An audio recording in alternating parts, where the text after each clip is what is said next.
will call this meeting of the Clackamas County Commission to order and ask for the roll call, please. Yes, thank you. Commissioner Damon, Here. Commissioner Bernard, Here. Commissioner Savas, Here. Chair Lehan. Here.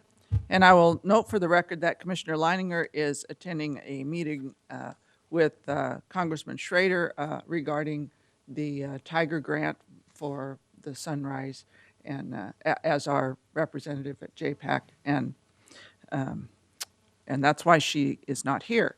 Also, Erica Allison, who is the Housing Authority Commissioner, will be joining us for the Housing Authority items on today's agenda, but she has another job, so she's running a little bit late.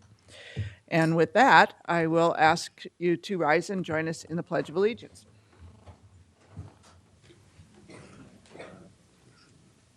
I pledge allegiance to the flag of the United States of America and to the republic for which it stands, one nation, under God, indivisible, with liberty and justice for all.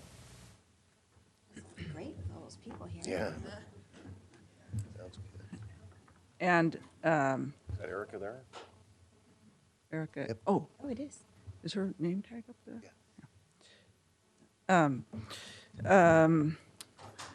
With that, I would ask if there are changes to the order of agenda and ask for a motion to approve. Oh, I move we approve the agenda. I second. It's been moved by Commissioner Bernard and seconded by Commissioner Damon that we approve the order of agenda. All those in favor signify by saying aye. Aye. Aye. And so there it is, approved. And then I'll just jump right in, however, first, and welcome everyone, and recognize the people who are wearing green, because and I have a little flag for the Irish among us, who are probably nearly all of us, and certainly all of us on St. Patrick's Day, which is on Saturday. So, but this is the last day that the county's in business before St. Patrick's Day. So thank you for wearing green, and we will proceed. The first item is I'll take this down because of the camera, is the recognition of the McLaughlin Area Plan committee members for their work developing the McLaughlin Area Plan. And I believe we have Dave Queener with us today. And he will come up and say a couple things or introduce people.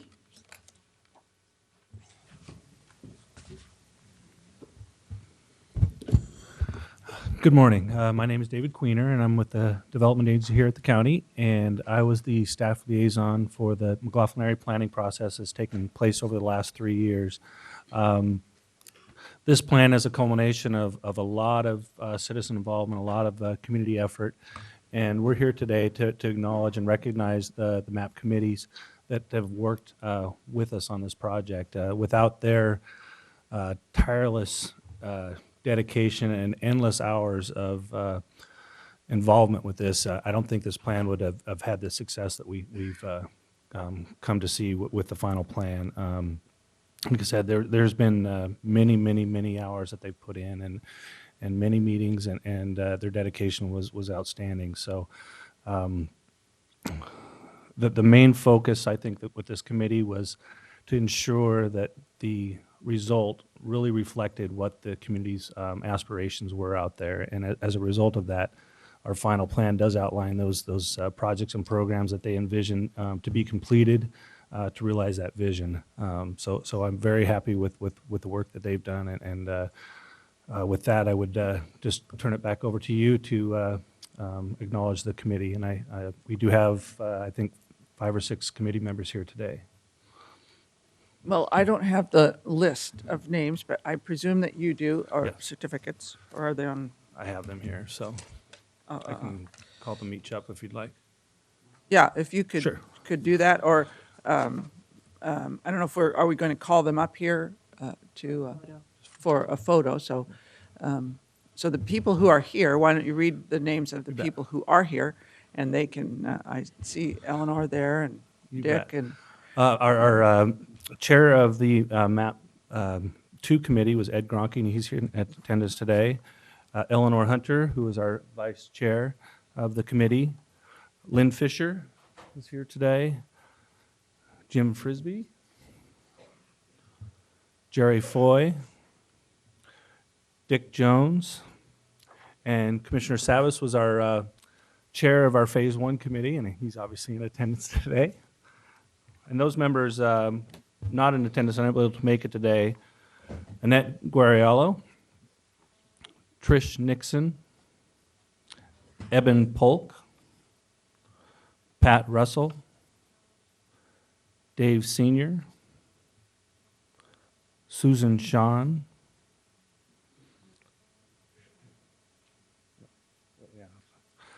and Everett Weil, which I just want to comment, he's actually a high school student that was involved in both phases of the McLaughlin Area Plan, and it was fantastic to have the youth represented on part of that committee. Carol Masternardi, Amy Hoffman, and Edith Coulter. So those are all of the committee members that served on both Phase 1 and Phase 2. Some just on the first phase, but most carried over into the second phase as well. So, Commissioner Bernard. I had an opportunity to attend the CPO meeting the other day about the Walmart site, and I appreciated that, the hard work that the committee in finding projects that should Walmart go into that facility would be incorporated into that plan that would enhance the community's goal to make McLaughlin Boulevard a great place to live and for businesses to come and invest in the future. There are many things in that plan that I think there's no disagreement about. One, of course, is safe pedestrian crossings, sidewalk connectivity, I'd say plants, native plants, street trees, sign codes, enforcement of the sign codes, or certainly look at in the future what those sign codes should be. And while Walmart wouldn't say, because they didn't bring enough staff or the right staff, what they would incorporate into their facility, they did suggest that they would incorporate many of those ideas. And I appreciated at least that comment. Eleanor will be working with them. People will be contributing ideas to her through the CPO. She's the chair. And then we'll communicate with Walmart on what the community would like to see in that project. But having lived and driven McLaughlin Boulevard, lived in Milwaukee and driven McLaughlin Boulevard my entire life, it has decayed substantially since I was a kid. And so I look forward to investing in turning McLaughlin around someday in partnership with ODOT, since it's their road, and with the community, and moving forward a lot of those ideas into an adopted plan for McLaughlin. So appreciate it very much, your hard work, and I know it has not always been easy. And I'd just like to add that I think in 1998 or sometime in the 90s, I was involved in a plan. And there's plan after plan after plan after plan. Let's get something done this time, and I think you guys are the guys to do it, so thank you very much. Did you want to say anything since you're one of them? Sure. Wasn't sure Since you're a the member. order. Wasn't sure the order we were going in. So yeah, I just want to acknowledge it's been a really long process. MAP 1 was obviously the visioning process, and I played a role in that as well as many of the members here today. And as we move forward, I guess it's really just a matter of finding out what projects the community can all agree upon, and I think that's really important. And I think we're on the road to doing that. And hopefully, the process in the future will get buy-in from the community in whole. I think that's really important to be successful in McLaughlin. So I appreciate the hard work everyone's done. I know it's been, we had a lot of meetings, and there's been a lot of effort, personal time put forth, all volunteer, and that's appreciated. Yes. I too would like to thank all of you for your time and commitment to trying to move forward to implement a vision.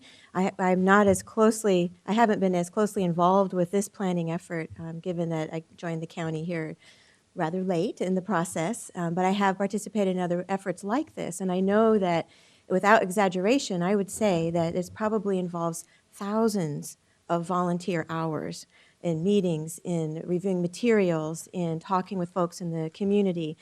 We couldn't do a plan like this without the commitment and dedication of volunteers, folks in the community with a vision. So I look forward to helping you implement aspects of that.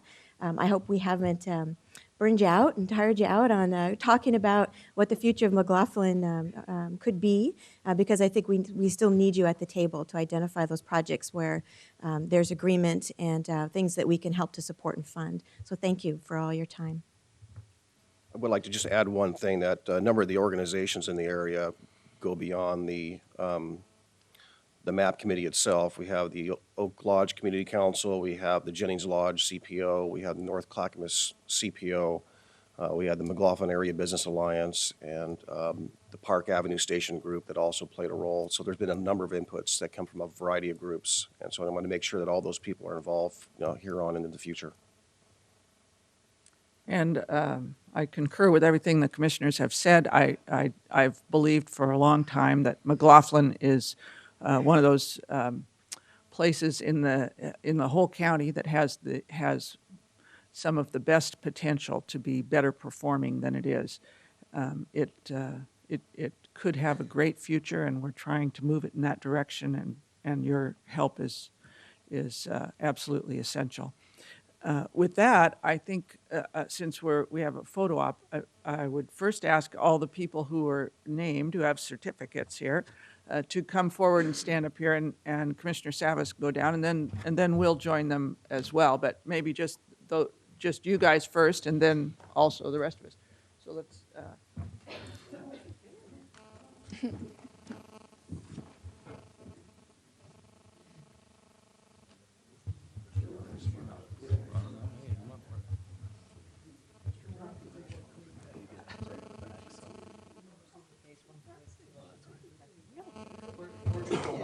I did wear my shamrock earrings. We'll do two sets. Yes, well, Here's you guys, St. Patrick's Day. the actual people.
And that brings us on the agenda to the Housing Authority consent agenda.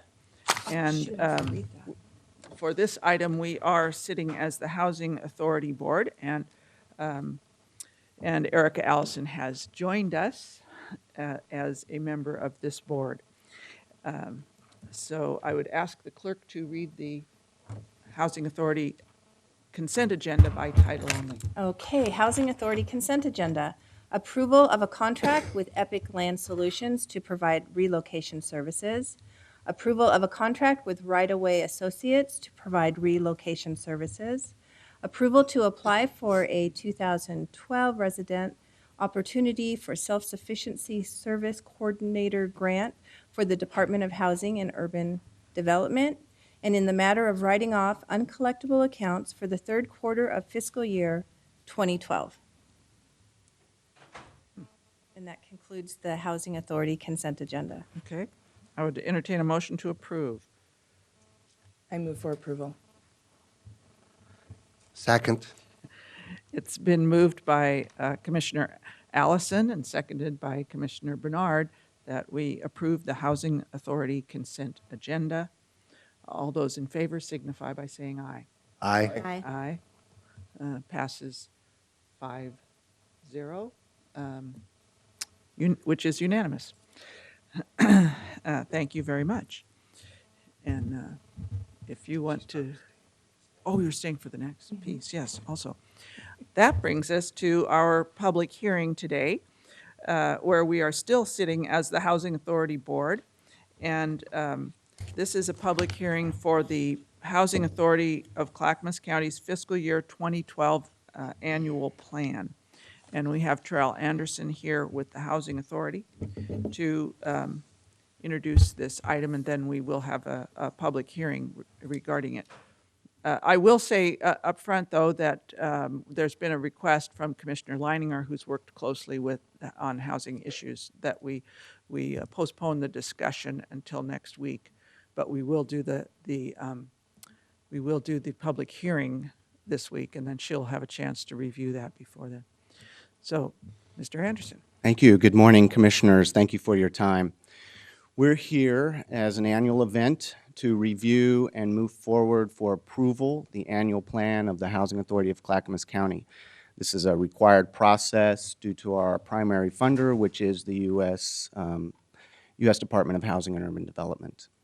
The process here will be a brief presentation by me, highlighting elements of the plan, why we're here, our process, and then we open it for public hearing and public comments. So as background, the Housing Authority of Clackamas County administers basically three lines of business. The first is called the Housing Choice Voucher Program. We administer roughly 1,600 vouchers and pass through an estimated $11 million to private landlords as we facilitate rent assistance to low-income residents. We own and manage some 545 units of what's called public housing. Public housing is specific housing that housing authorities own and operate across the country.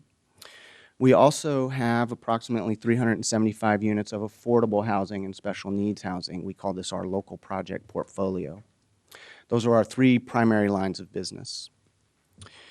The purpose of this public hearing and the annual plan is essentially several components that come together annually. So in this process, the comments and the approval are for the fiscal year 2012 streamlined annual plan, the fiscal year 2012 capital fund annual statement, the 2012 fiscal year capital fund program 5-year action plan, and the capital fund performance and evaluation reports for 2008, 2009, 2010, and 2011. Next, I want to go through and just provide you and the public highlights of what's in the proposed plan. I want to preface that by saying there's really two lenses as we put together the plan this year. The first is, and foremost, is to always further affordable housing options and opportunities to low-income people in the county. The second is to further streamline operations and to identify administrative efficiencies. The background there is that the world is changing around us. We are experiencing reduction in federal funds, and we need to continue our process improvement and finding streamlined opportunities and administrative efficiencies. So highlights of the annual plan essentially in three sections. The first, agency-wide. One of the things we want to consider and look at is applying for what's called moving to work and being a moving to work agency and organization. This is a special designation from HUD. There are 33 housing authorities around the country with this designation.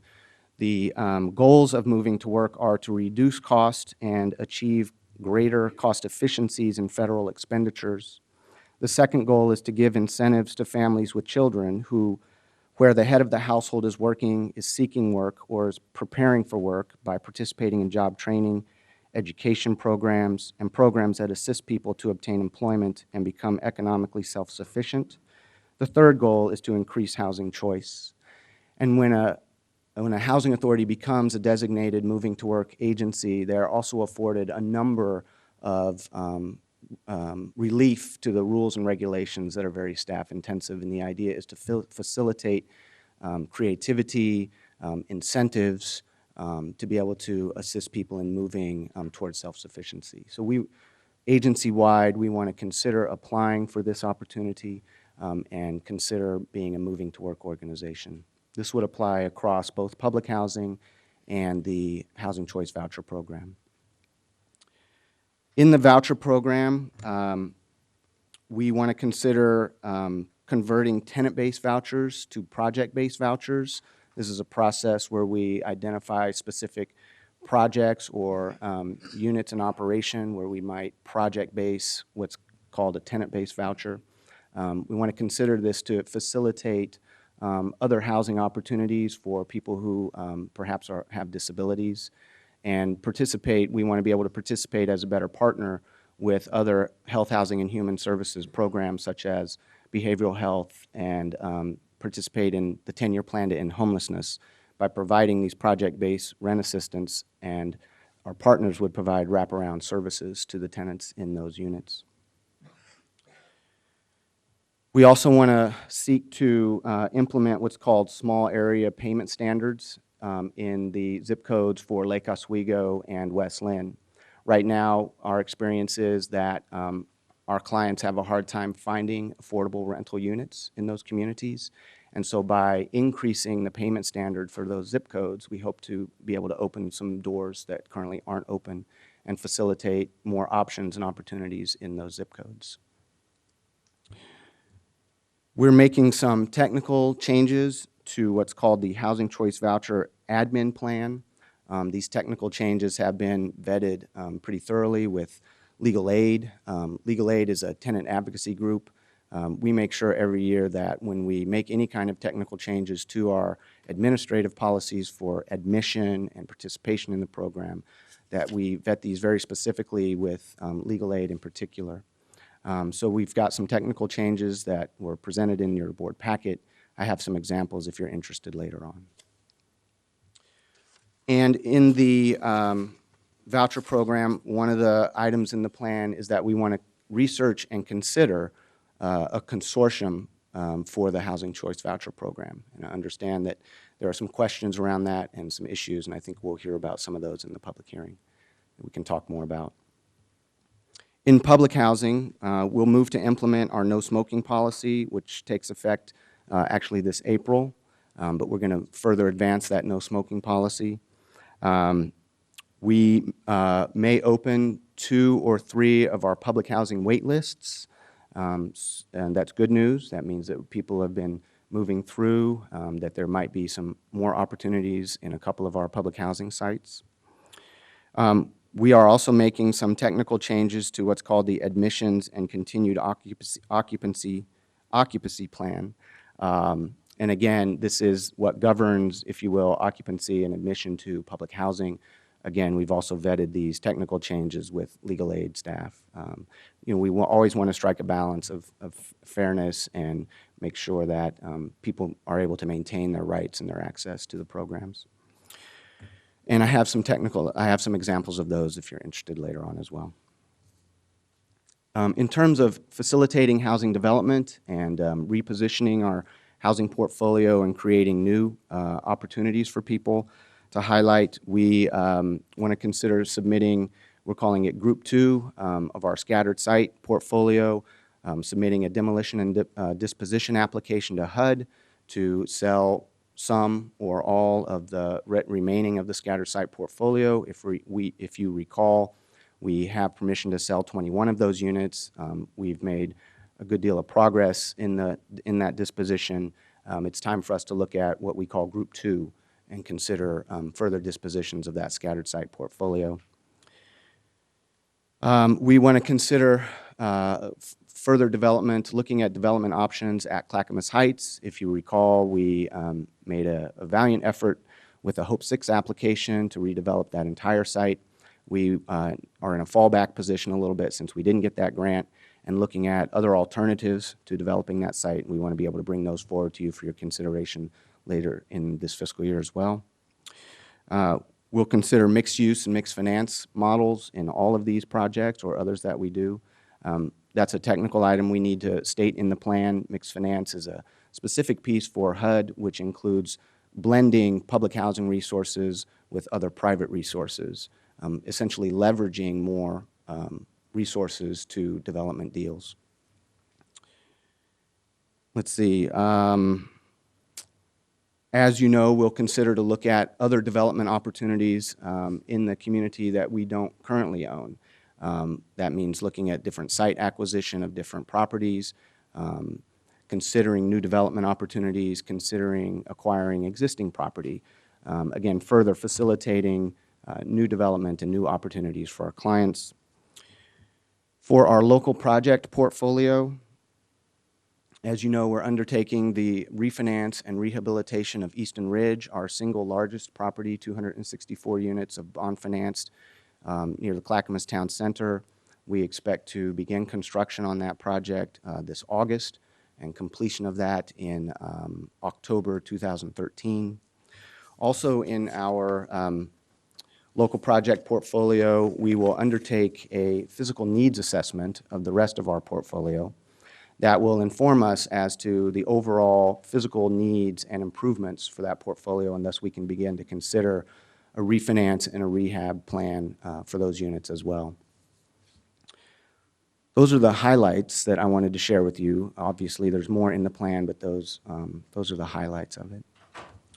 So our process to date is that as staff, we pull together the plan, various elements, pulling from different discussions that we've had with you, with community members, with advisory groups.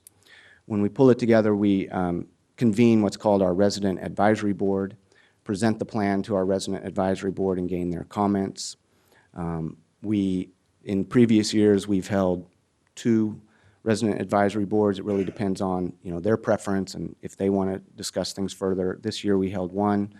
We sent a subsequent letter to resident advisory board members as a couple other items we added to the plan so that they were aware and continue to have opportunity to give input. We also have a public review process. Notices for the public meeting are advertised in the Oregonian. We've advertised that twice now. We give a public notice so that everybody knows about the opportunity to comment in what's called the Catch-All Chronicle. This is an in-house newspaper that we distribute to all public housing residents. The notice was published on the Oregon Housing Blog. This is a blog that's distributed amongst those who sign up who are interested in housing issues across the state. The copies of the annual plan were made available to the public, available in the public libraries and through our website.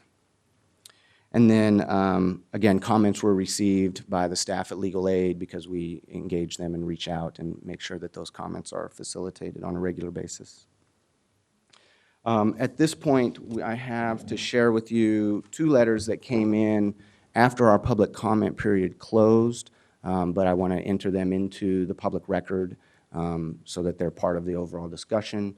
One letter is an additional letter from the HACC staff, and then a second is the specific comments from Legal Aid, which came in late, but I want to submit those and make those part of the record.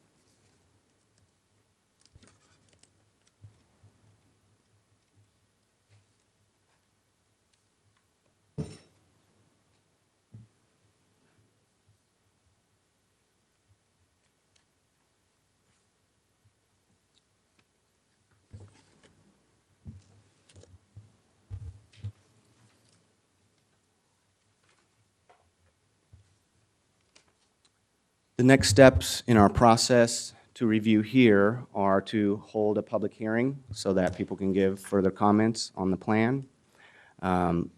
We could move to adoption within 2 weeks, or alternatives, Chair Lehan, as you mentioned in the opening. The annual plan is due to HUD by April 17th, and so whatever process that we use to move forward, we need to ensure that we have formal board approval and submittal by that date. And at this point, that's the highlights and presentation, and I hand it back to you for our process. Okay. Commissioners, do you have any questions of Mr. Anderson? This time. Not at this time, but I will in our next meeting.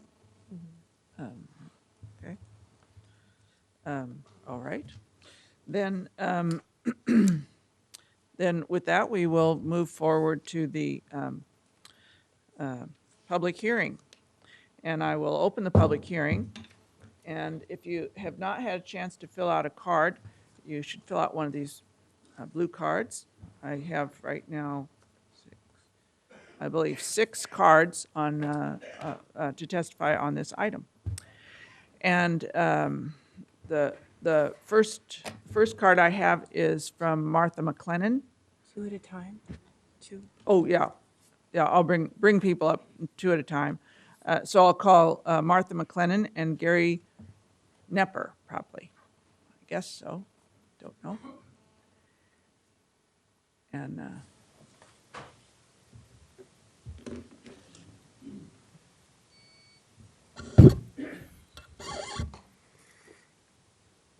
Good morning. My name is Martha McLennan. I'm the Executive Director of Northwest Housing Alternatives. Our address is 2316 Southeast Willard in Milwaukee.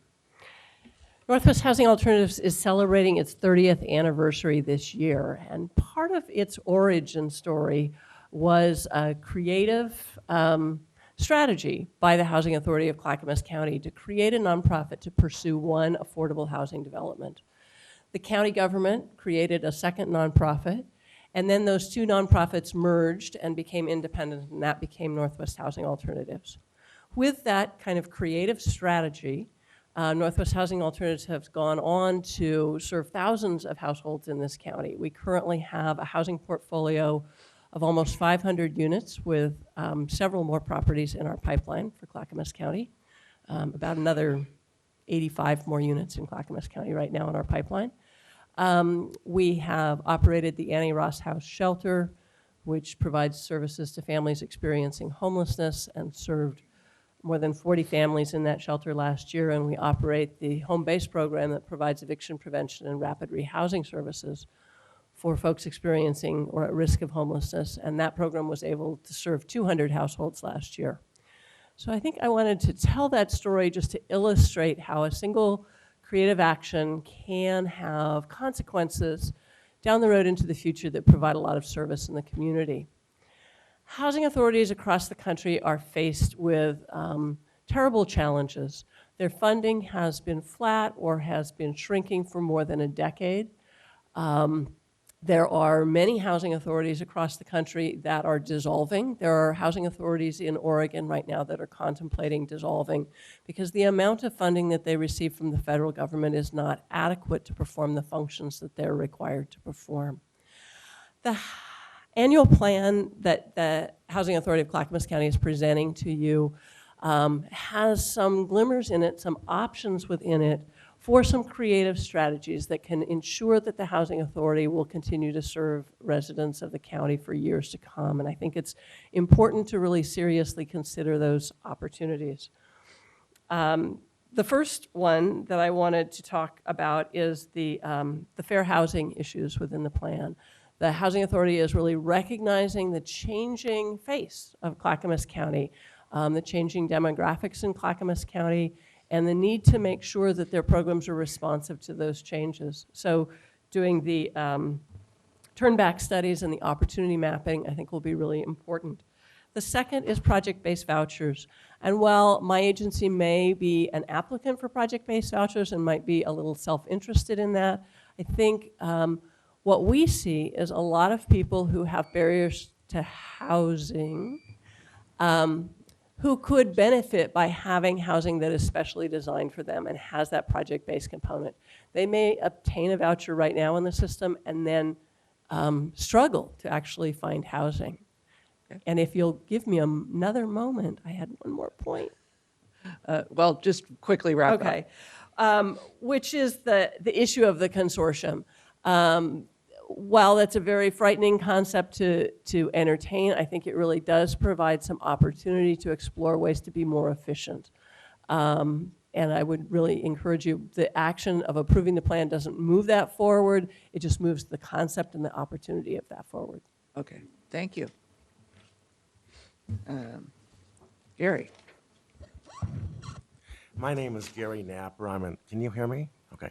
My name is Gary Napper. I'm an 18-year employee of Clackamas County, specifically at the Housing Authority, but I'm here to testify on my own behalf today. I am opposing the proposal to move forward with the consortium program. And the reason for that is loss of control of over $11 million of federal funds coming into Clackamas County through the voucher program. Loss of control of over 1,600 housing choice vouchers. There are presently over 4,000 families on the waiting lists for subsidized housing in Clackamas County. The waiting lists have been closed for over 3 years. By transferring these to Home Forward, which is formerly the Housing Authority of Portland, Home Forward does not have the knowledge of service providers in Clackamas County. Our housing authorities worked hard building relationships with a wide variety of social service providers. Among them are things such as Shelter Plus Care vouchers for participants with severe mental illness and preference vouchers for domestic violence victims and homeless families, among many others. There would also be a loss of services for the most vulnerable and needy. The Housing Authority has adapted services to participants with special needs. The Home Forward staff will not be aware of which families have special needs and may terminate housing assistance for noncompliance. It would also lead to loss of voucher rentals in Clackamas County, since Home Forward staff is less aware of the rental opportunities here. Over time, more voucher participants would migrate to Multnomah County, since Home Forward staff is more familiar with that rental market and services. Also, customer service would not be the same for landlord participants. Our housing authority has extensive experience working with Home Forward, which gives poor service to their voucher participants and the housing authority staff here. There will be lack of access for participants here to the downtown Portland office of Home Forward. Lack of transportation is particularly an issue, especially in rural areas where there's very limited public transportation.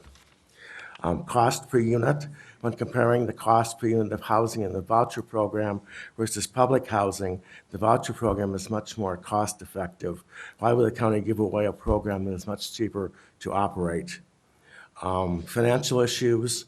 Home Forward is also facing critical financial problems with its voucher program and faces the same problems as our housing authority does. Credibility and image of Clackamas County by transferring a long-term function of county government away from Clackamas County, it appears the county is unwilling to be a responsible partner in providing services in the metro area. And finally, this will lead to the abandonment of a long-term voucher program that's consistently qualified for high-performance status with HUD. I'd like to thank you for your time and consideration. Thank you. The next two cards I have are Anita French and Gordon Newman.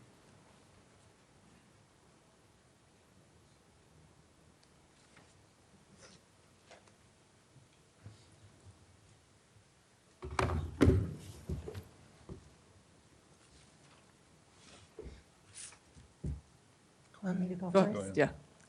Good morning, Commissioners. I'm a 34-year employee with the Housing Authority of Clackamas County. I'm here, I have a letter to submit because I realize I have more to give to you than I could speak in 3 minutes. And I also have a letter from another employee and a letter from a landlord. I'm only going to highlight the areas of most concern to me as it relates to item 19 under the Housing Choice Voucher Update. I'm also submitting the more detailed letter. Our Section 8 program serves over 1,600 families with a budget of $11 million. Our program is federally funded and operated and is heavily regulated.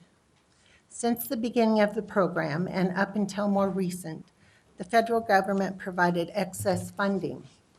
This money was placed in reserves, and those reserves, being less restricted, allowed the Housing Authority to purchase properties and land for the development of our local project units. These units are below market and make money for the Housing Authority. They do not have the same federal regulations attached to the dollars as does the Section 8 program. The intent of purchasing and developing properties was not only to expand our low-income housing portfolio, but to fund other programs where Congress was unwilling or unable to do so. Clark, Washington, and Marion County, the Housing Authority in Salem, are all local housing authorities using local project funds and other sources to fill the funding gaps. Our advisory boards and commissioners feel this program is too important to lose. You, as our advisory board, have always supported our program. We are now beginning to feel that this support may be in jeopardy. We are getting the feeling, based on our executive director's actions, that you are no longer support funding any programs that serve low-income families if it cannot be self-sustained. In the past 6 years, and after spending millions of dollars out of our local project fund reserves, our agency has not been able to acquire or develop any new property. We have spent a huge amount of money on specialized contracts and continue to fund the development department with nothing to show for these expenses. Now we're being directed that the local project fund cannot be used to subsidize the modest Section 8 shortfall. Do you realize that out of all the programs we operate, the voucher program is the least expensive per unit to run? We serve some of the most vulnerable families in the community. Of the 1,600 families participating on our Section 8 program, 23% are elderly and 45% are disabled. I don't see how you can tell these families that the services as they know them won't be available to them any longer. Yes, they may get their rent paid for by Home Forward under the consortium, but who will be there to pick up the pieces when these most vulnerable families fall through the cracks of bureaucracy? I urge you to review and consider the points I made in my letter, and I appreciate your time today. Thank you very much. Yes, go ahead. This is Gordon. Good morning, Madam Chair and board members. My name is Gordon Newman, and I'm a Clackamas County landlord for over 30 years. I'm here because of item number 19 under the housing choice voucher updates, which to my understanding, would transfer the responsibility to Portland or to the Home Forward, I guess it's called. I do not believe this to be a good idea. I've been working with Donna Mendenhall, Anita French, Patty Lowry of Clackamas Clackamas Authority, Housing Authority, Clackamas County, for the last 15 to 20 years. We have a good working relationship because they do an excellent job at what they do. This move would not be in the best interest of tenants or landlords. Years ago, people making these decisions had the wisdom to give more control to the people that were directly affected, such as Housing Authority of Clackamas County and landlords. Do not reverse that. That is why we chose, as a business at that time, to participate in the program. I ask you that you listen and involve our own people here in Clackamas County. They know what they're doing. I believe this would be a shift. This shift to Portland would be a huge step backwards for Clackamas County. The money, the decision-making, the control needs to stay here in Clackamas County. A move like this would cause some landlords to leave the program. So please do not let this happen. Okay. Madam Chair, may I ask Gordon a couple of questions? Thank you for coming in here. We often hear that Section 8 programs are a bad thing, that they bring criminals into our community. Can you describe to me what your average Section 8 individual, who they are, and your experience with the program in general, the Section 8 program? My experience with the program in general has been excellent. I've not had one problem with any dealings with Clackamas County in the housing. If there was any issue with one of the tenants, it was always addressed quickly and taken care of. As far as the tenants are concerned, there's a range of them. Some from having, obviously financial needs that they to try and find a good place to live, to some that have mental disabilities. But I've never had a problem with any of my residents that have been on the program, as far as having to evict them, or like I say, it's always been very positive. I mean, I have probably no more problems with those people than I do just the regular folks, if you will. So I don't know if that answers your question, but, and I know that when I talk about history back, what I'm talking about is when they didn't allow landlords to treat those people the same as they do everybody else. Now they do.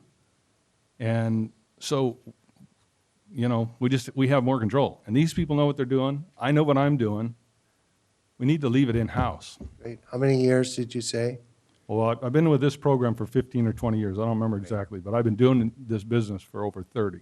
Great. Thank you very much. Appreciate it. Thank you. And then the last two cards I have are Charles Meacham and Sharonda Mead.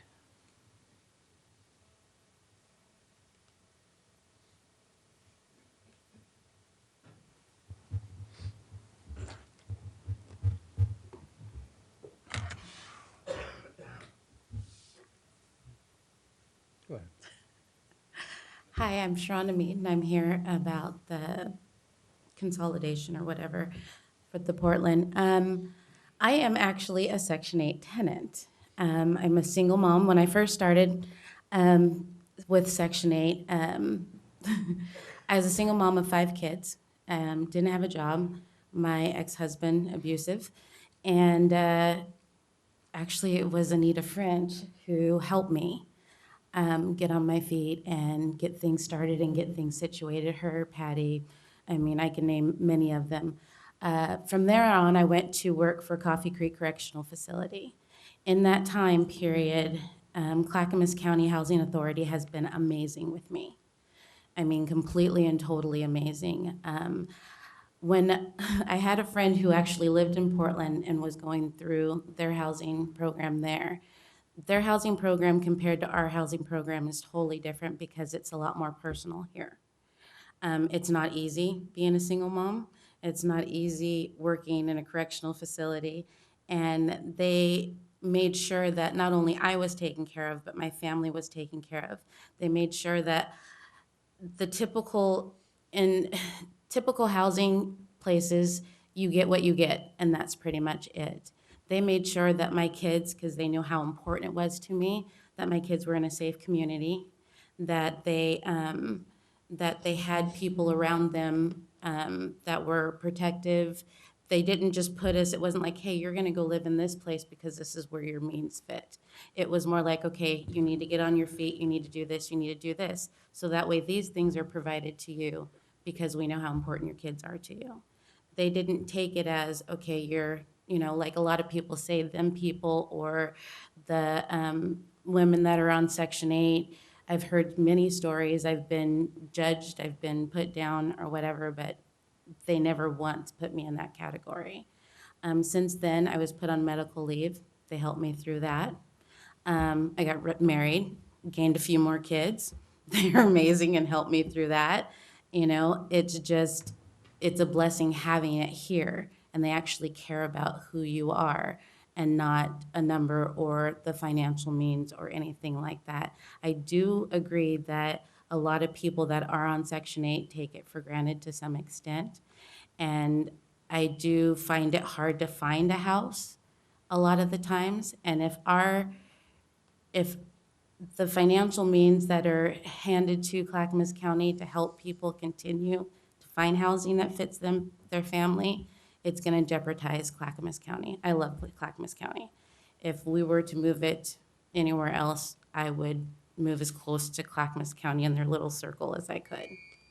Okay, thank you very much. Good morning. My name is Charles Meacham. I am a resident of Clackamas County, and until my retirement 2 years ago, I was employed for 22 years at the Housing Authority as an occupancy specialist, working with both public housing and the Section 8 client populations. I am here today as a private citizen. I have no current connection of employment with the Housing Authority. When I recently became aware, excuse me, of the possibility of a consortium headed by Home Forward running the Section 8 program in Clackamas County, I was dismayed.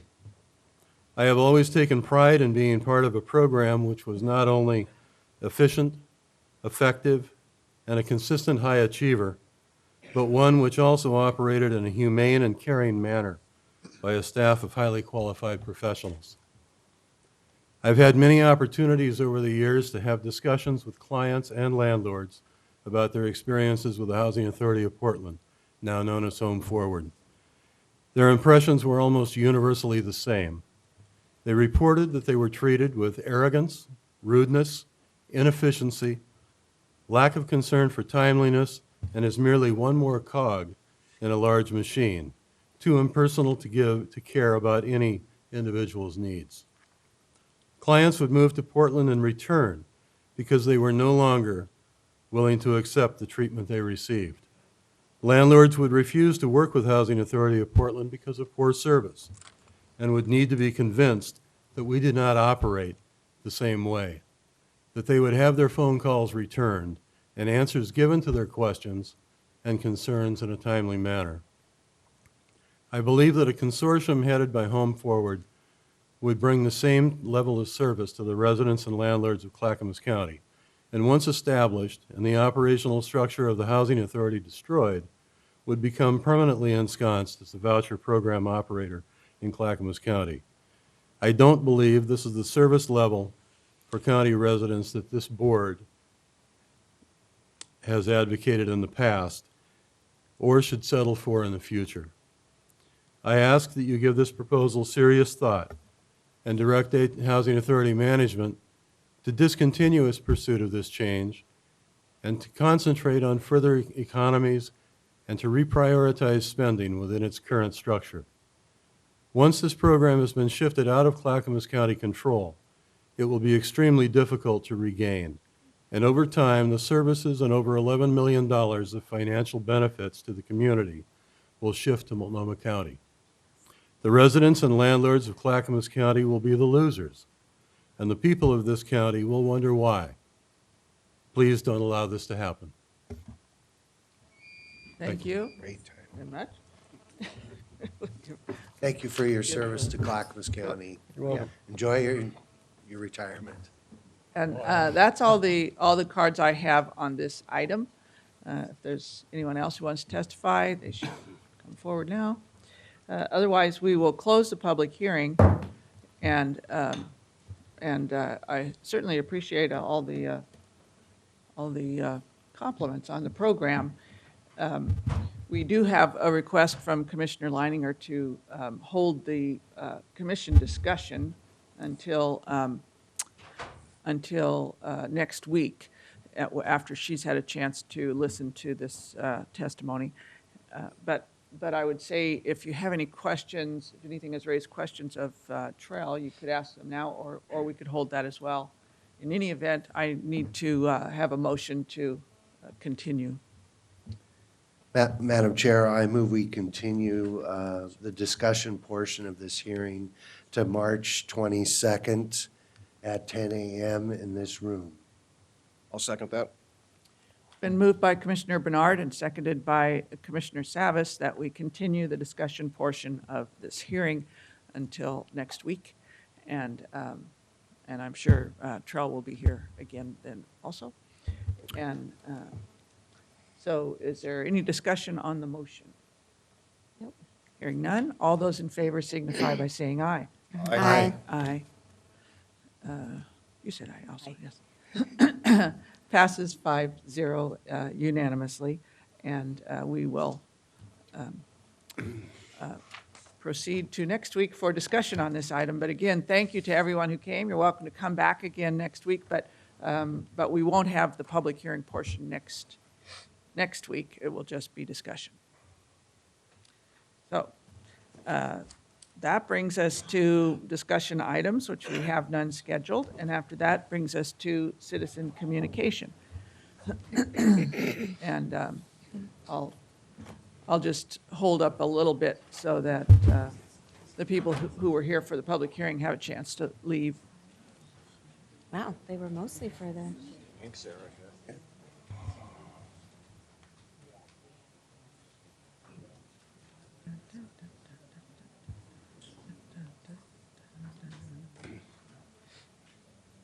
And the first card I have, and might as well continue to take people two at a time, is David Jones and Yvonne Lazarus.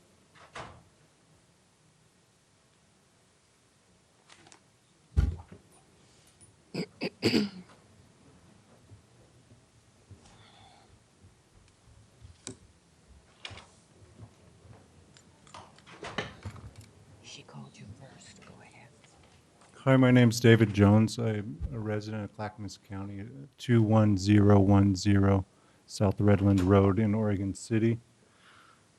Several months ago, I received a letter from code enforcement about permits on the home there. And so I sent an attorney in to meet with the county's attorney. A week after that, I got a letter back from the county stating that indeed the home never had any permits and that I'm required a building, electrical, plumbing, septic, and occupancy permit. And it's in an attempt to represent myself, I've been looking into the county's books to find where the county has the authority to go back a period of time to investigate when and if a building was permitted and then implement, what they are doing here. So that, and I can't find anything like that. I would like to get to talk to somebody that would help me find that. And then I'd also like to continue with the attempts to make the county quit by complaining. Maybe there's a complaint area where a person could do some paperwork. And so that's where I'm at. So thank you for listening to me. Okay. Thank you for coming. This is one that we don't have the background on to respond to, but we have your name and information. We'll be getting back to you. And Yeah, I want to make sure he has the name. We have the name and information that was turned in, so we have your address and contact information. Put it right here on this card. Perfect. Yeah, then we will look into that situation. Well, thank you. Get back with you. thank you. Good morning. My name is Yvonne Lazarus, and I'm from Oak Grove. I'm here to speak this morning on the vote, and I'll make it quick.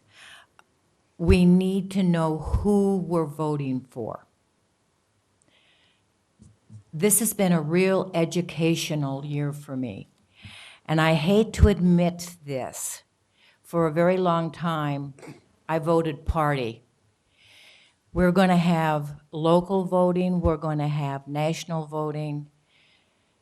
Please, people, get out there and understand who you're voting for and what their values are, because they're going to be representing us. The other thing is, and I wasn't going to talk about this, I didn't realize the housing was on the agenda. We do need local control. And I am for the local control of this. That's all, and I hope you'll think hard on that. Thank you. Okay, thank you. The next two I have are Les Poole and Herb.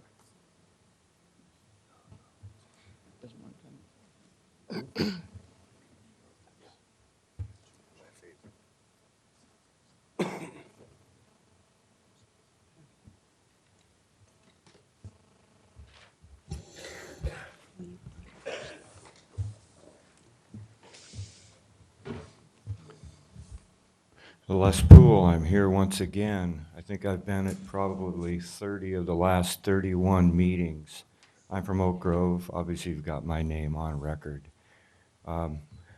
Due to the significance of it, you've repeatedly heard me speak to the issues with light rail and the county's involvement.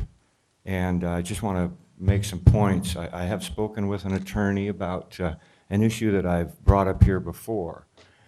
And that is, it dovetails, it's directly connected with the $25 million intergovernmental agreement that the county signed February 4th of 2010.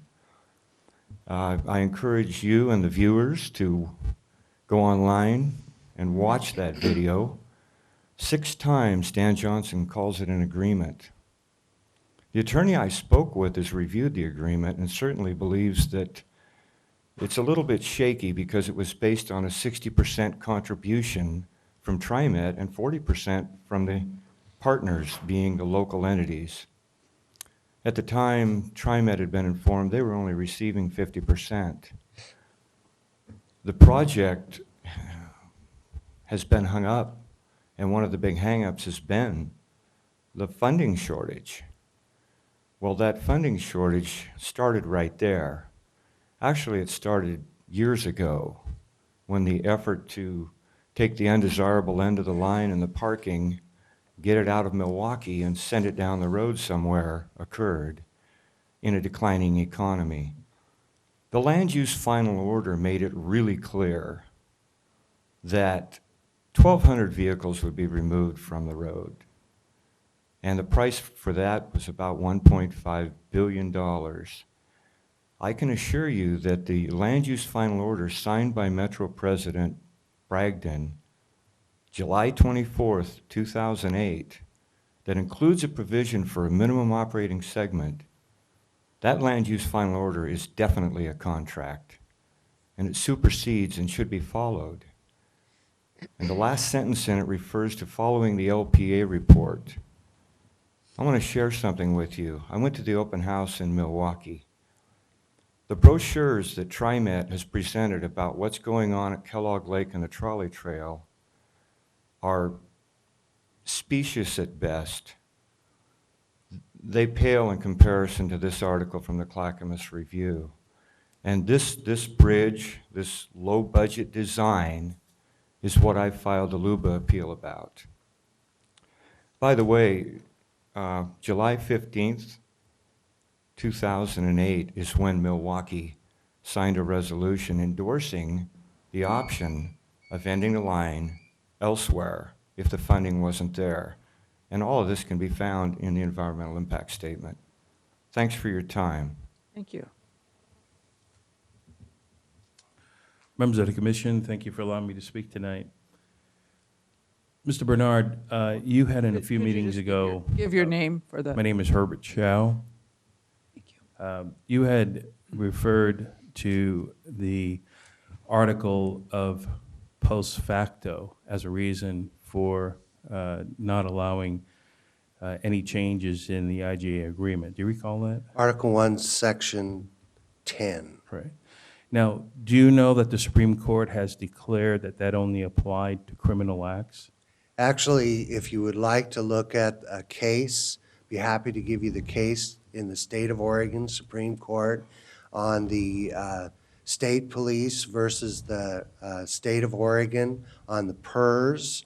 Contract is a contract, and I'd be happy to quote you or give you that information. Well, that was a different scenario than the post facto, but I'll get that from you later on then.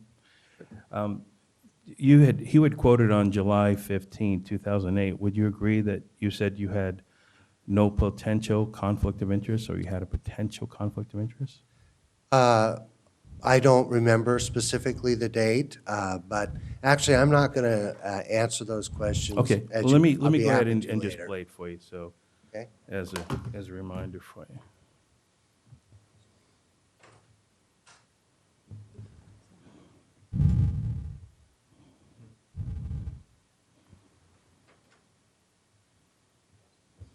To do that. I do. I am the owner of properties that are in the general vicinity of some of the sites that have been under consideration and could ultimately be selected as a location for a light rail station within downtown Milwaukee. As a result, I am declaring that I have a potential conflict of interest, as I believe that the action that is taken by this council could have financial impact on me or my business, as I am associated with it. The properties that I am referring to that are under my ownership are 2036 Southeast Washington Street and 11153 Southeast 21st Street. Since the conflict that I have identified is a potential conflict and not an actual conflict, I do plan to participate in the council discussions tonight, whatever action council. I'm running out of time here, but I wanted to get into that you had cited a few properties that was purchased. Do you declare today that you have zero conflict of interest in any interest of any property in any way at all if the light rail Portland Milwaukee light rail comes in? Let me say, as I said before, that I have a potential conflict of interest in that. The law requires that it is an actual conflict of interest. I must declare it. There was no actual conflict of interest at that time, and there was a potential conflict of interest. So as of that time and as of today, you have no agreement signed to purchase properties, to take over properties if the light rail comes through. Is that correct? Is that what you're saying? Is that a yes or a no? You know, this is going beyond what citizen communication usually does, so. Ma'am, you have $25 million of our money that you're going to give away to Portland Milwaukee Light Rail Project. That's every one of our interests. And the reason why the light rail project is going to stand And you is can because of testify this. about that, but it's not. And you should be ashamed of yourself, Ms. Lehan. You should. You've mocked us, you've laughed at us in closed doors, we know that happened.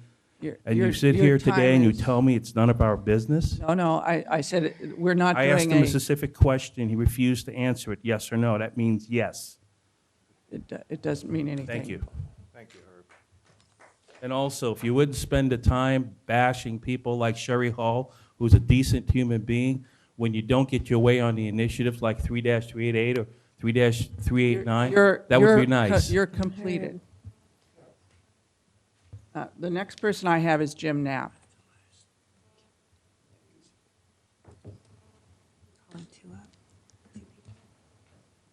What? Two more, I guess. Mac turned. I don't have a card.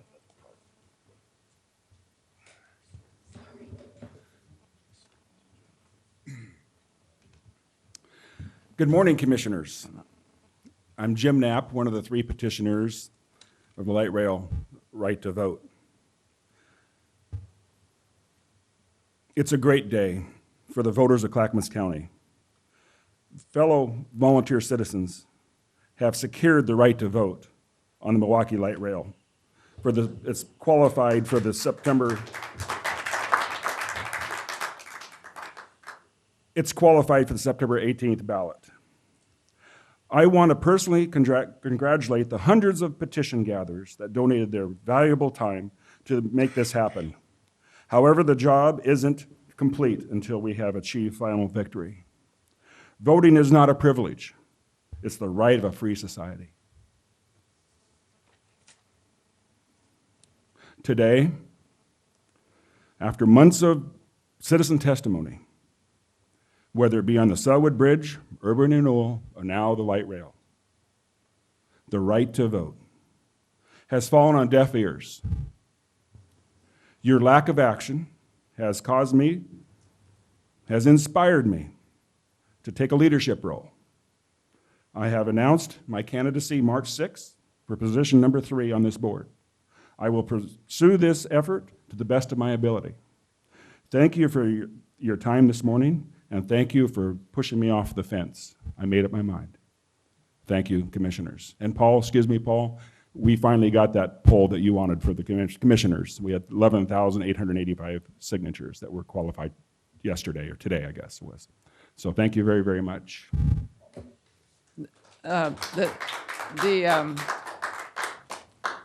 The other, last card I have is for Mac Woods.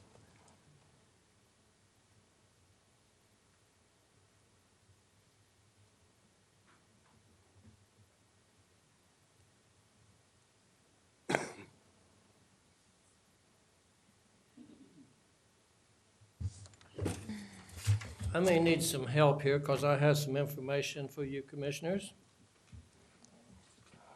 before I start talking, before the clock starts. There's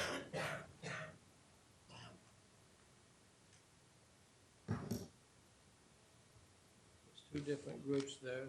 Each commissioner should get one. And then this one here is on another source. I'll explain.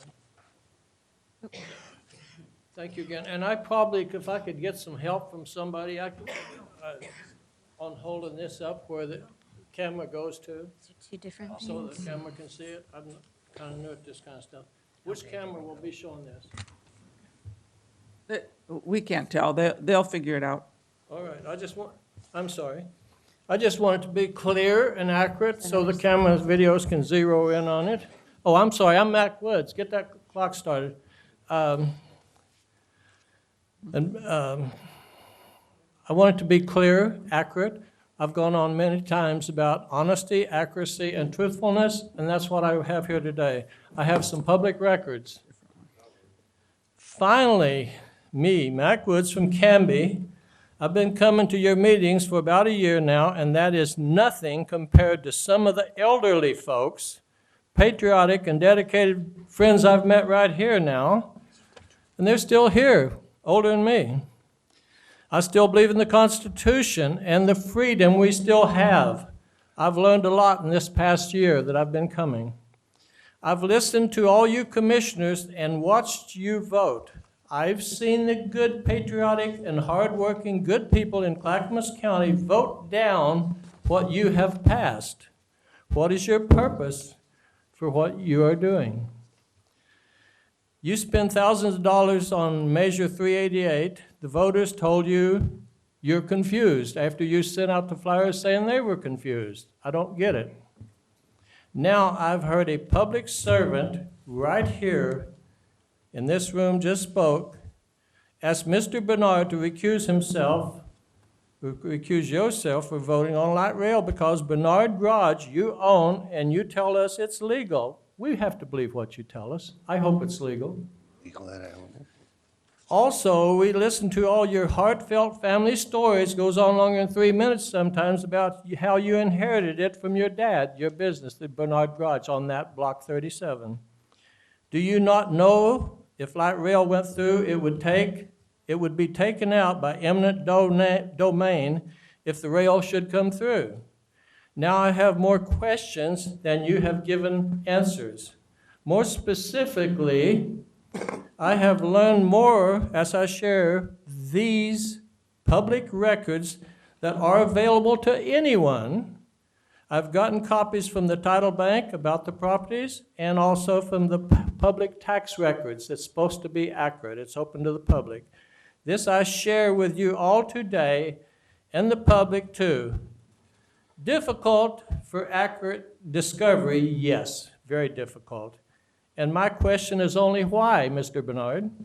I've given you a copy, each of you. Please follow along with me for accuracy on this map.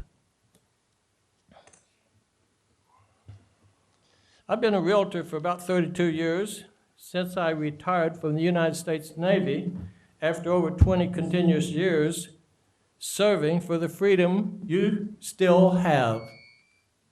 If I could go on, or I could continue next week, but it's absolutely fact off public records regarding who owns these properties with the stars on. Would I be allowed to go on, Chair Lehan? Well, you can take 5 or 10 seconds to wrap up, but. That ain't gonna do it. There's a lot of discussion that's hidden, and you need to know it, Commissioners. You got it in front of you, but the public don't have it. Please let me continue. It's very important when we listen to stories about you when you were Commissioner, Mayor in Wilsonville, then you give the public like me a chance to reveal the truth. Thank you. If I can't say it, the rest of the people will hear and know what you're telling us. You're telling us no. We want to share the truth. You can come back next week. I'll do it. have I'll your other continue 3 next minutes. week. Thank you for your time, and you'll discover what you don't know, ma'am. Thank you for your time. Okay. Or what you refuse to acknowledge, I should say. Thank you. And then I don't have any other cards. So that would bring us to the consent agenda, and I will ask the clerk to read the consent agenda by title only. Okay, We'll be continued next week, ladies and gentlemen. The out there in consent Clackamas agenda. County. Thank you. Under Health, Housing, and Human Services, we have approval to apply for the Northwest Health Foundation Safety Net Clinic Patient-Centered Primary Care Home Transformation Fund, approval of a professional technical and consultant service contract with Oregon Family Support Network to provide peer support services. Under Elected Officials, approval of previous business meeting minutes. Under Business and Community Services, approval to execute a roadway and access easement relating to Clackamas County Eagle Fern Park. And under the Department of Emergency Management, we have approval of a local grant agreement with sub-grantees for the fiscal year 2010 Urban Area Security Initiative Grant, and that completes our consent agenda. Okay. I would entertain a motion to approve the consent agenda. Madam Chair, I move we approve the consent agenda. Second.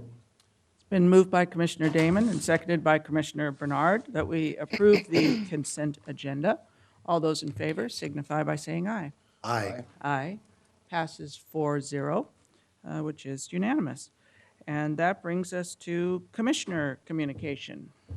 Maybe Commissioner Savas, you want to start? Okay. Or I should ask, do you have anything? Yeah, I guess I really want to just a little bit speak to the recent issue with our code compliance, code enforcement, and just want to let people know out there that this has been something I've been working on and identified basically I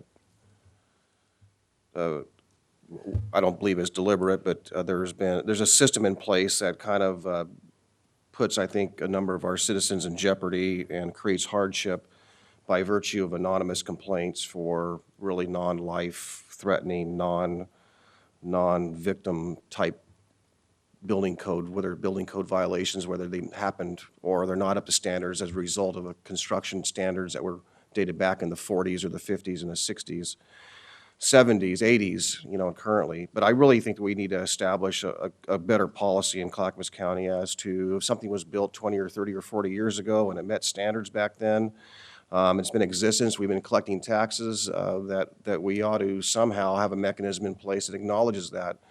To me, we've put a number of people in harm's way by virtue of the system in place, and I just want to let everyone know that I am working on that. We have a coffee stand on McLaughlin Boulevard that's resulted in the owner of the coffee business to lay off her employees and close her business because of a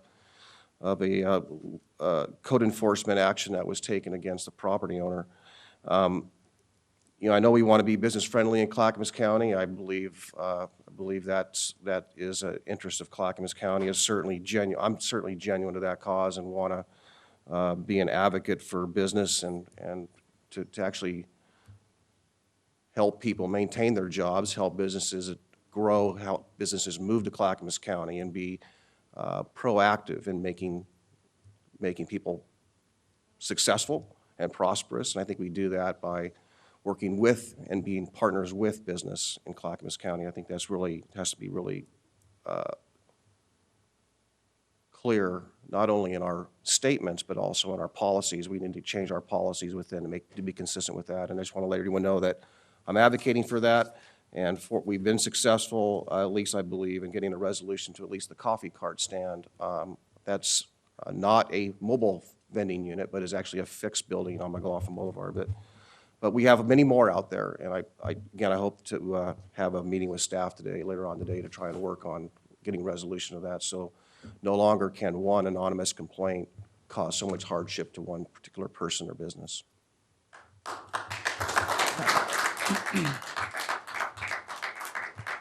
I'd also like to acknowledge, because it made national news in the last week or two, one of our employers here in Clackamas County, Emert International, for a tremendous project that they did in Southern California that received national attention. I was pretty surprised. I'm sure many of you probably caught that on national TV. He has successfully moved basically this rock to a museum, about a 50-mile journey. It was amazing how much turnout there was and excitement in Southern California. I just think that this is a proud moment for Clackamas County. We should acknowledge that. Congratulations, Mr. Emmert. Okay. Commissioner Bernard. Well, first, I'm not going to debate this too much, but Mac, you actually have an error on here. I don't own, nor am I buying what appears to be lot number 1300. So you might look at that. I'd have to look at my map. Oh, Mac, no, I'm no, not no. asking you, well, No. the big lot on the left with the star, that's not mine. I'm only going by public records. This is not me. Well, fine. That's all I could get. Well, you need to learn to read the records, apparently, because I do not own this piece of land. And secondly, I did not inherit my business from my father. That's I what paid you him. told us, for I goodness never sakes. told you that. It's on record. Pull up the past files. Okay, you please pull up the past files and give me that. Mr. Wood, you need to sit down. This is commissioner comments. I did not inherit my business from my father. I bought it.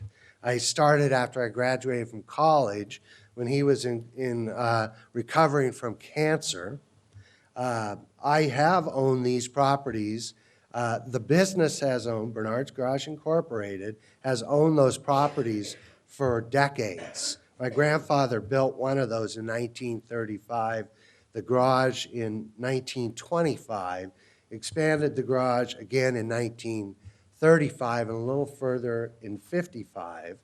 The parking lot we bought many years ago, and I bought the former American Legion post probably in the mid-'80s, I think. But I'm fairly familiar with the map. This other thing, I don't know what that is. I actually heard yesterday that there was a piece of property that the post office exists on had been sold to somebody, and then when I called them to find out if it had been sold to them, they told me no.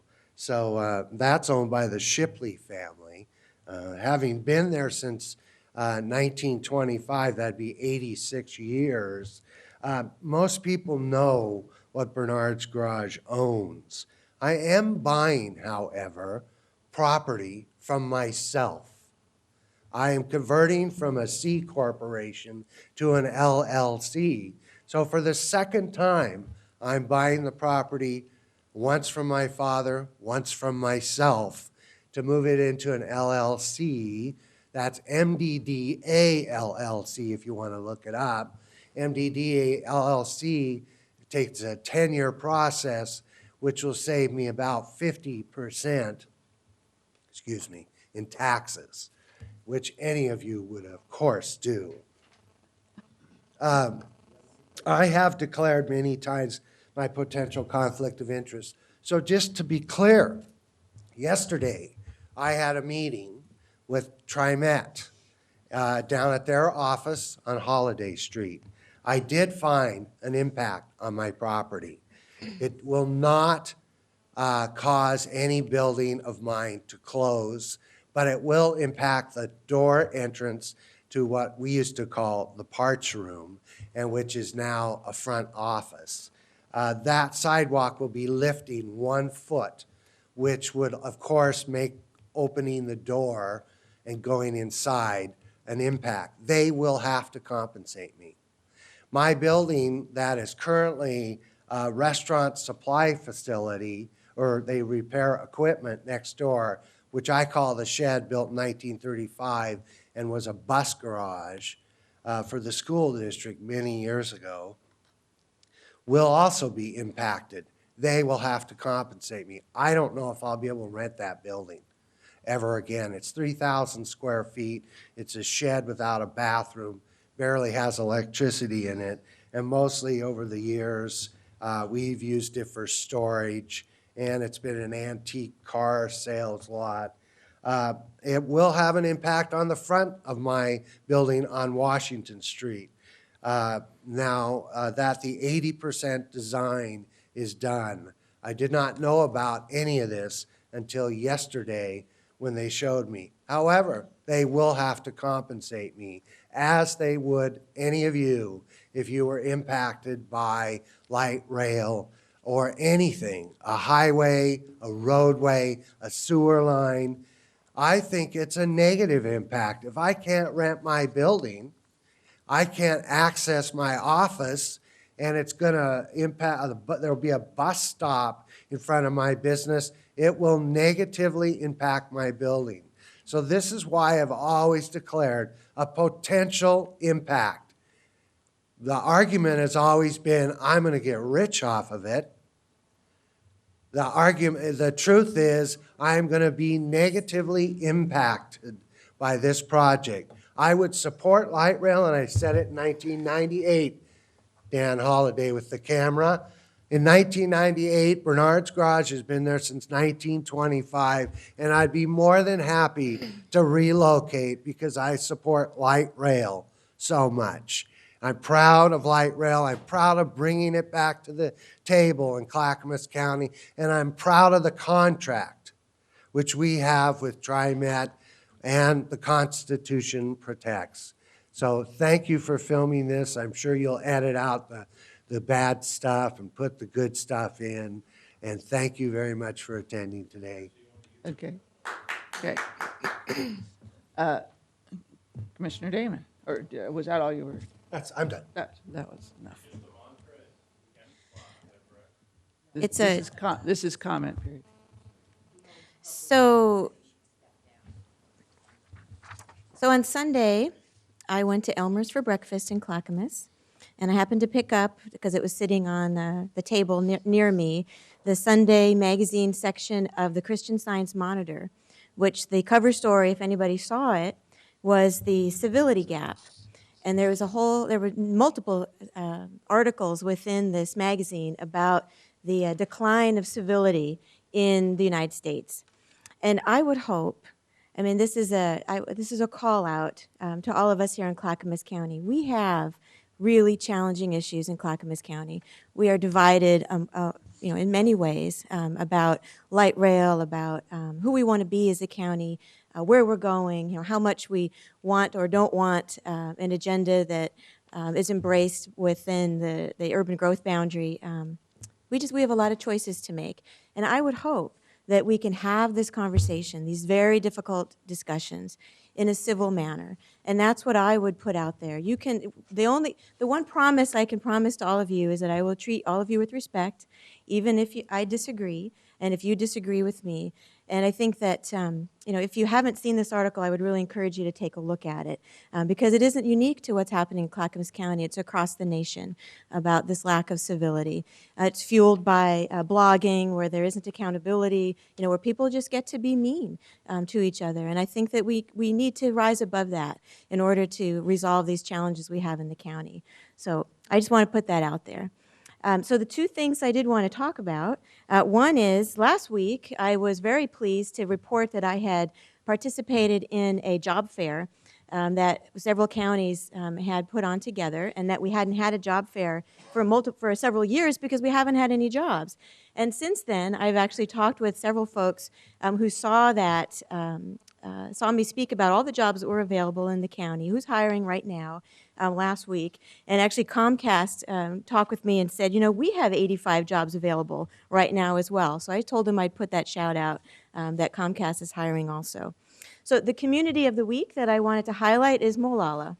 I did spend some time with Mayor Mike Clark this week in Molalla. Last week, Commissioner Savas and I toured the lumber mill out in Molalla. There are two, actually, at Interfor, which is the mill that picked up the timber sale that the county has put forward. The county, if you don't know, owns 3,000 acres of timberland, and that land, the harvest from those lands helps to fund, that's right, Steve, right, 3,000 acres? Yep, that land, approximately, the revenue from those timber sales help to fund our county parks. And so I was pleased to be able to support a sale in Clackamas County. I was particularly pleased that the local mill in Molalla picked up that sale. So I just wanted to put the shout out for that. And Molalla is known for the buckaroo, but you may not know that it also has an elk farm, a train park and museum. You know, so there's a number of things going on in Molalla, and I encourage you to get out there and check it out. I think that's pretty much. I'll talk more about timber next week because I spent a little bit of time already. So I'll talk more about timber next week. And then partly at Commissioner Leininger's request that we went over at study session, I was going to ask the administrator to update us on where we are with the Brooks Building and What is now known as the Brooks Building. It used to be Sunnybrook, and now Right, it's Brooks, which is Let me not give related you at all. But a brief preview of what's coming up in the very near future, because we have been studying this issue. And back in 1999, the building was built, and actually a little before that, but occupied then. And the Clackamas County Service District Number 1 had a 24.4% ownership interest in that building. And they used that for office space up until about late 2008, when they departed for the Development Services Building that's right across the way here.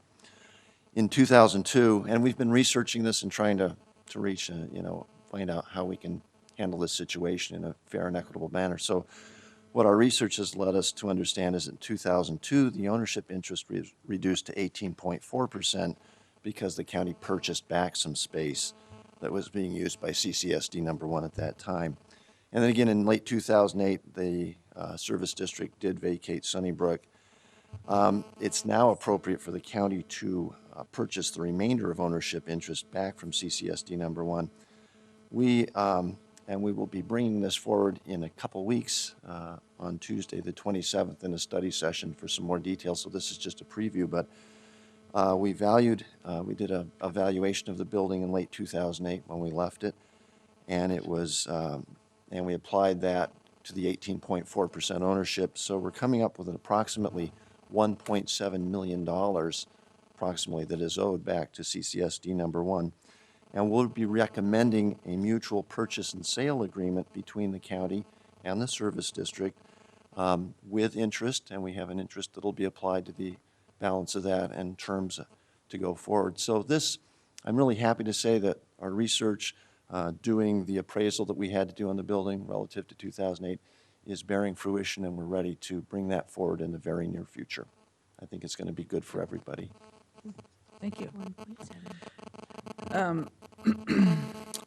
And with that, I think it's making noises. I just was going to mention, I don't think we will I know we will be going over the community survey that was done in more detail at a future meeting. But I just wanted to point out that we were surprised at how positive the responses were in terms of the performance of county government, which was in the 75% range of people who thought who felt positively that it was either good or excellent. And I say I was surprised it was that high because very few government bodies get ratings that high. The U.S. Congress, the president, the state legislature, very few of them get ratings that high. And yet, I guess, listening to the testimony today from the Housing Authority, people involved with the Housing Authority, I think sort of bore that out, that The services that we provide, especially the direct services, are very well thought of in the region, and when compared to similar services in our neighboring counties, that people hold Clackamas County's ability to perform and provide these services, especially housing and human services, mental health services, that they hold us in high esteem. And I was in that regard, they sort of proved each other out. And we'll report more on it in detail at some future meeting. And with that, I just want to wish everyone a happy St. Patrick's Day this Saturday, and remind people that St. Patrick's Day is on a Saturday, which is wonderful for celebrating. But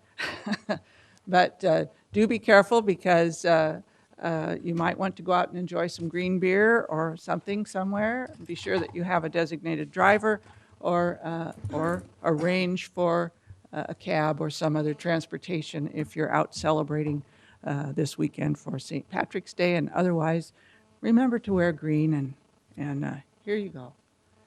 With that, we are adjourned.